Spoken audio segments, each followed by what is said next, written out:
G prime minister صاحب، اب ہم آگے بڑھیں گے. ایک سوال ہے سوشل میڈیا پہ احتساب کے حوالے سے، لیکن ہمارے ساتھ ایک کالر ہیں آج کے اس پروگرام کے آخری کالر.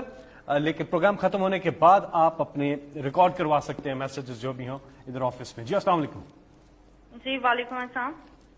جی کون بات کر رہی ہیں، کہاں سے؟ میں عائشہ بات کر رہی ہوں، میں کوئٹہ سے بلانگ کرتی ہوں. پرائم منسٹر عمران خان صاحب سے بات کرنی. جی عائشہ بولیں. جی خان صاحب، پہلی بات تو یہ کہ آپ کی عوام آپ سے بہت پیار کرتی ہے، ان کے ایون بچے بھی آپ سے بہت پیار کرتے ہیں. آپ جو اقدامات کر رہے ہیں ہمیں آپ پہ پورا بھروسہ ہے، لیکن مسئلہ اتنا بڑا ہے کہ کہیں سنوائی نہیں ہوتی ہے. میں بیوہ ہوں، میری والدہ بھی بیوہ ہے اور کوئی میرا بہن بھائی نہیں ہے. 3 سال کا میرا بیٹا ہے. 65 سال کی ٹیچنگ کی کمائی سے میری والدہ نے سنگل سٹوری گھر بنایا DH ریبر میں، لاہور میں، اور اس کو 2019 میں کرائے پہ ہم نے دیا. وہ انہوں نے قبضہ کر لیا. SSP کا بھائی تھا شیخ عمر صاحب نے میرا 2020 میں دسمبر میں میرا قبضہ چھڑوایا. اللہ تعالیٰ انہیں صحت تندرستی دے، عزت دے. لیکن وہ بندہ نتیجے میں مجھے 5 لاکھ کا مقروض کر کے چلا گیا. شیخ عمر صاحب نے ہدایت کی تھی کہ ان کا مسئلہ حل کروائیں، لیکن ان کی ٹرانسفر ہو گئی. جو نئے CCPO صاحب تھے انہوں نے بھی ہدایت کی. اب وہ صرف اب تک جو ہے ہدایت ہی چل رہی ہے. SSP کے بھائی ہونے کے ناطے کوئی مسئلہ حل نہیں ہوا، اور نتیجہ یہ نکلا کہ میری والدہ نے اتنی ٹینشن لی کہ وہ کینسر پیشنٹ ڈائگنوز ہو گئی ہیں. میرے پاس کفن کے بھی پیسے نہیں، اور میں نے بینک سے لون لے کر اپنی والدہ کا علاج کروا رہی ہوں. آپ مجھے بتائیں، بچے کو پالوں، پیسے لوگوں کے دوں میں لون کے پیسے دوں؟ کم سے کم میرے پیسے تو مجھے دلوائے. میں کیا کروں؟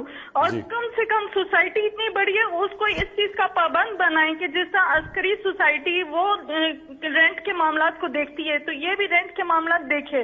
اور کم سے کم آپ چیف جسٹس کو ہماری اپیل پہنچائیں کہ ہمیں کس بات کی سزا دی جاتی ہے، کیوں اسٹے دیا جاتا ہے ایسے لوگوں کو، کس بات کا اسٹے دیا جاتا ہے. میں آپ یقین کریں، کووڈ میں کوئٹہ سے لاہور پورا 1 سال میں ہاسٹل میں خوار ہوتی رہی.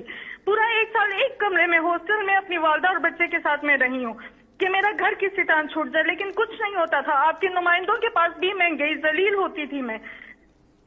جی دیکھیں، یہ میں نے اپنے پچھلے 30 سال میں کتنی دفعہ اس طرح کی کہانیاں سنی ہیں، اور یہ آپ بات ٹھیک کہہ رہی ہیں کہ ہمارا جو سسٹم ہے، جو انصاف کا نظام ہے، وہ آہستہ آہستہ کام کرنا چھوڑ گیا. اور وہ جو انصاف ہوتا ہے نا جی، میں آپ کو پہلے سمجھا دوں انصاف ہوتا کیا ہے. انصاف تو کمزور کو چاہیے ہوتا ہے، طاقتور تو اپنے آپ کو قانون سے اوپر چاہتا ہے کہ قانون اس کے لیے ہو نا. یہ جو سارا مافیاز ہیں پاکستان میں، جو اس وقت سب اکٹھے ہوئے ہیں کہ کسی طرح یہ گورنمنٹ چلی جائے، ان کی کیا مسئلہ کیا ہماری گورنمنٹ سے؟ ان کا مسئلہ یہ ہے کہ یہ قانون کے اوپر رہنا چاہتے ہیں، اور اگر یہ قانون کے اوپر رہتے ہیں تو یہ ملک آگے اس لیے نہیں بڑھ سکتا کیونکہ کوئی بھی دنیا میں جس ملک میں قانون کی حکمرانی نہیں ہوتی وہ ملک آگے نہیں بڑھ سکتا. جتنے بھی ملک آگے بڑھے ہوئے ہیں، کیونکہ جس کا بھی واسطہ پڑا ہے باہر ایڈوانس سویلائزڈ ترقی یافتہ ملکوں کو دیکھنے کا، تو ان میں ایک چیز ہوتی ہے، قانون کی حکمرانی. کوئی قانون کے اوپر نہیں. وہاں مافیاز نہیں کام کر سکتے، وہاں قبضہ گروپ نہیں چل سکتا، وہاں آپ کو سفارشیں نہیں چاہیے ہوتی. آپ کو پرائم منسٹر کو ٹیلی فون کر کے نہیں بتانا پڑتا کہ جی میرے گھر کے اوپر قبضہ ہوا ہے اور کسی طاقتور نے، اور ہم ہیں بھی، اور اگر کوئی آدمی بھی نہیں ہے گھر میں مدد کرنے والا تو ان کا کیا بنتا ہے. یہ ساری جو جنگ ہے، جو اس کے لیے میں پالیٹکس میں آیا تھا، انصاف کی تحریک، اس ملک میں کمزور کی حفاظت کرنے کے لیے، کمزور کو اور طاقتور کو قانون کے نیچے لانے کے لیے یہ سٹرگل ہے. یہ ساری جو PDM ہے یہ چاہتی ہے ہم قانون کے اوپر ہوں، ہم جو مرضی کریں. کیسز پرانے بنے ہوئے ہیں لیکن ہم ان کو معاف کر دیں، نہیں تو گورنمنٹ کرا دیں گے. یہ بھی وہ شوگر مافیا ہے، انہوں نے کہا جی FIO کون ہوتی ہے ہمارے اوپر کرنے کے لیے. وہ انہوں نے جب شوگر ایسوسی ایشن نے FIO کو خط لکھ دیا کہ تم اگر کرو گے ہم چینی کی قیمتوں پر بڑھا دیں گے اگر ہمارے اوپر کارروائی کرو گے. یہ ہر جگہ لوگ بیٹھے ہوئے ہیں. یہ جدوجہد ہے. دیکھیں، انصاف کی تحریک ہوتی ہے، انصاف کے لیے قوم کو آزادی کی جنگ لڑنی پڑتی ہے ان مافیا سے، اور یہ ایک جہاد کا نام ہے. یہ اللہ کا حکم ہے کہ میری زمین پہ انصاف قائم کرو. میرا آپ سے یہ وعدہ ہے کہ میری پوری کوشش ہے، جب تک میں اقتدار میں ہوں، جب تک میں نہیں بھی ہوں، میں اس کے لیے لڑوں گا. ہم نے پورے اپنے جو سارا انصاف کا نظام ہے عدلیہ کے ساتھ بیٹھ کے ریفارمز کے لیے بھی ہم تیار ہیں. اپنے جو ادارے ہیں ان کو بھی ٹھیک کر رہے ہیں. یہ جو اب تک ہمارے آنے سے پہلے نیب کام کر رہی تھی تو نیب نے کتنے لوگوں کو پکڑا اور ہمارے صرف 2.5 سالوں میں نیب نے کتنا پیسہ ریکور کیا. میں صرف اس لیے آپ کو بتانا چاہتا ہوں کہ اداروں کو جب آپ مضبوط کرتے ہیں, جب آپ ان کو روکتے نہیں ہیں تو وہ ادارے کتنے بہتر کام کر سکتے ہیں. جب عدلیہ کے اندر آپ انٹرفیئر نہیں کرتے, ڈنڈے سے چیف جسٹس کو نکالتے نہیں, تو عدلیہ بھی پھر تکڑی ہو جاتی ہے. اسی طرح سارے جو ادارے ہیں جب آپ ان کو اپنا کام کرنے دیتے ہیں تو وہ نظر آ جاتا ہے. کیا میں صرف اس لیے آپ کو پہلے یہ بتانا چاہتا ہوں کہ نیب نے 18 سالوں کے اندر 2017 تک 18 سالوں تک صرف 290 ارب روپیہ انہوں نے وصول کیا تھا جو چوری کا پیسہ ہے. ہمارے 2 سالوں کے اندر نیب نے 484 ارب روپیہ ریکور کیا. اینٹی کرپشن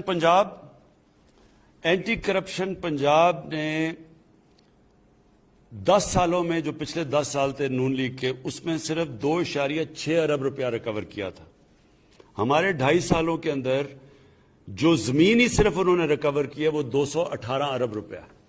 میں صرف آخر میں آپ کو یہ کہہ رہا ہوں کہ یہ ہے جنگ چل رہی طاقتور کو قانون کے نیچے لانے کے لیے. آپ کی تو انشاءاللہ ہم نے نوٹ کر لیا, ہم پوری آپ کی کریں گے, لیکن سسٹم ایسا ہونا چاہیے کہ آپ کو کمپلین نہ کرنی پڑے, سب کو قانون سے ڈرنا پڑے. اور یہ ایک جہاد کا نام ہے, یہ ہم لڑ رہے ہیں انشاءاللہ. جس طرح جا رہا ہے, جس طرح میں نے آپ کو بتایا کہ یہ طاقتور لوگوں سے پیسے وصول کیے ہیں, یہ کبھی پاکستان میں پہلے نہیں ہوا. اتنے طاقتور لوگ جب جیل میں جا کے پھر دھمکیاں دے دیتے کہ عمران خان تمہیں بھی ہم دیکھ لیں گے, یہ پہلے کبھی انہوں نے جیلوں کے چکر نہیں لگائے. یہ اس دور میں ہو رہا ہے اور پہلی دفعہ آپ دیکھ رہے ہیں. اور اصل میں یہ چینج یہ ہے کہ طاقتور کے اوپر ہم اڑے ہوئے ہیں کہ ان کو ہم نے قانون کے نیچے لے کے آنا ہے. کسی سے زیادتی نہیں کرنی, کسی کے اوپر غلط کیسز نہیں بنانے, لیکن جو انہوں نے اس ملک سے فراڈ کیے ہیں, چوریاں کی ہیں, ڈاکے مارے ہیں, جرم کیا ہے, ان کو اس جرم کی سزائیں دلوانی. یہ ہم کامیاب ہوتے جائیں گے انشاءاللہ. جیسے ہم کامیاب ہوں گے یہ خود ہی ملک بدلتا جائے گا. یہ جو چھوٹے چھوٹے نیچے قبضہ گروپ بیٹھے یہ خود ہی ڈر جائیں گے سارے, جب انہیں پتہ چلے گا کہ اب کسی کوئی سفارش نہیں چلے گی.